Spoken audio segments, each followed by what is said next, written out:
Before you begin, remove the service cover. Removal. Important. Make careful note of which wireless WAN antenna cable is connected to each terminal on the wireless WAN module for later replacement.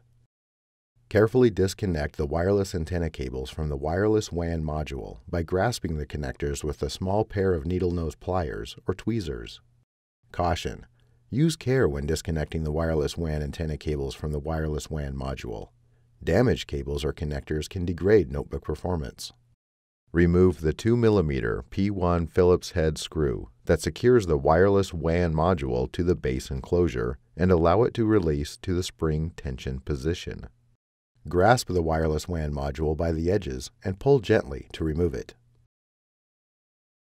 Reverse this procedure to install the wireless WAN module.